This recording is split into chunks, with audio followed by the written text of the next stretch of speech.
So my first question then is that unpaid domestic work as an invisible safety net, question mark.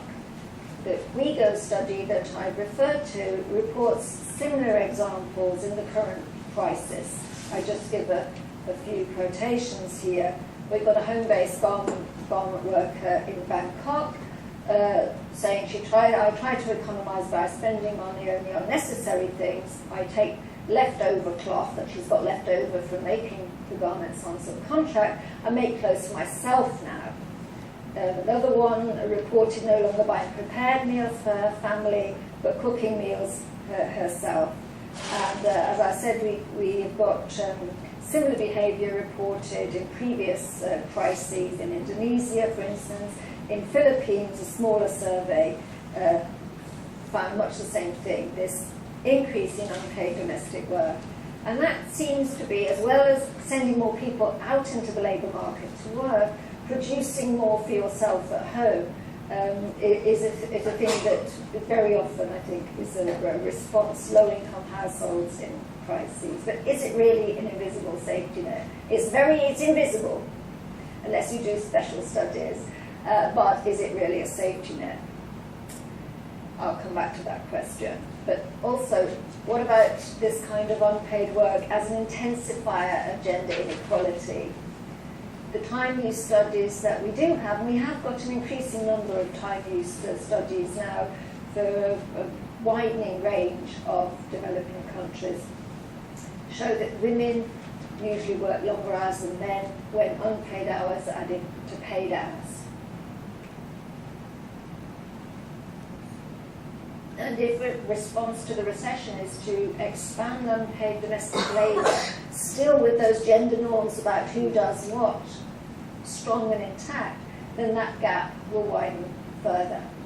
And I think then we turn out to have it might be a safety net for some, but it's got potentially adverse long-run impacts on women's health as they overwork.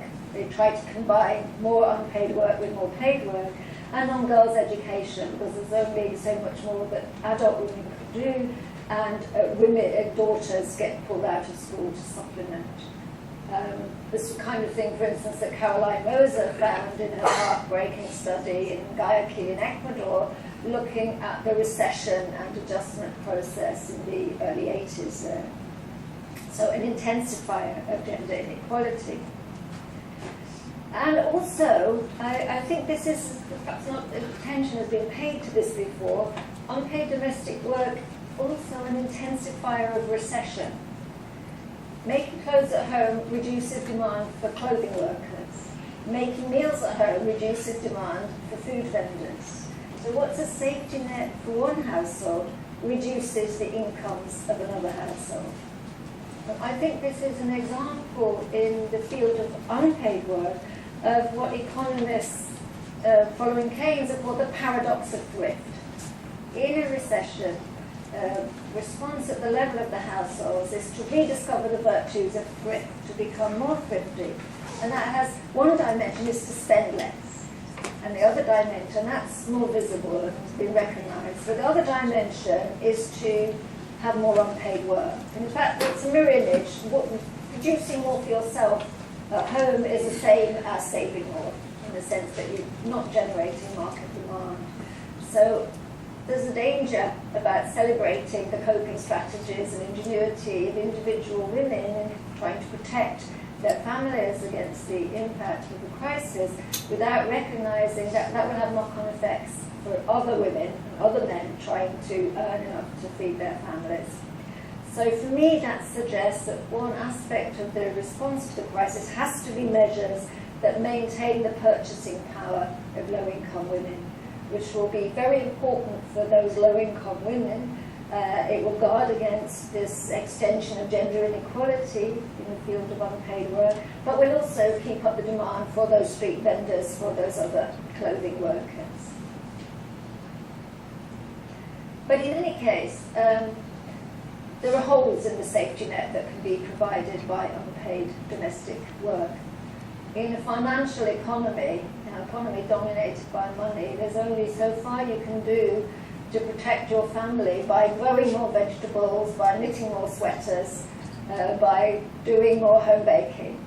The WIGO study was revealing that, reporting, for instance, the worries of a South African woman, street trader, who couldn't sleep at night, worried about money, how she's going to take care of her grandchildren. And the study reported in the informal workers interview doing things like reducing from 3 meals to 2, from 2 meals to 1, cutting out milk and meat for children. So even though you might try to do more home cooking, you still need some money to buy the raw ingredients. The Oxfam study that I referred to earlier tells the same story, and a poignant quotation there from a Cambodian women worker saying, "We have to reduce our expenses on food and medicine and other necessities. I often feel dizzy and have stomach pains through feeling hungry." So there's a limit to what you can do in terms of protecting your family by increasing the amount of unpaid work you do. And so you have to find other ways of getting money. Recourse to informal credit markets, not microfinance institutions that are there to provide a cheaper and more accessible credit, but more traditional moneylender type credit markets. Very, very high rates of interest. Brutal collection methods very often. Selling remaining assets. For poor women, the assets often take the form of some jewellery, forced into selling that. Some may have to turn to the kind of work for which there always seems to be a demand, sex work. Although that's something that's very difficult to get good data on, and we have to be careful not running moral panics and scare stories about this. It's something that's quite difficult to research. Given that notion, women do try to protect their families by increasing their unpaid work, but there are holes in that safety net. We do have to worry about these irreversible adverse impacts. I use this as a point that's been made before, and I see Sakiko Fukuda sitting there, and this is a point that, say, the Human Development Reports made, and that UNICEF reports made for earlier crises, that you run the risk of irreversible adverse effects, particularly on children.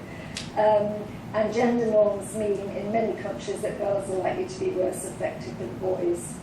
The bottom line for people is premature death. That's not the bottom line for the people down in Wall Street. It's lower bonuses. And so we've got sort of thing like a huge transfer of pain and suffering to people all around the world that are least able to bear that. Both for men as well as for women, but in different ways, shaped by different gender norms.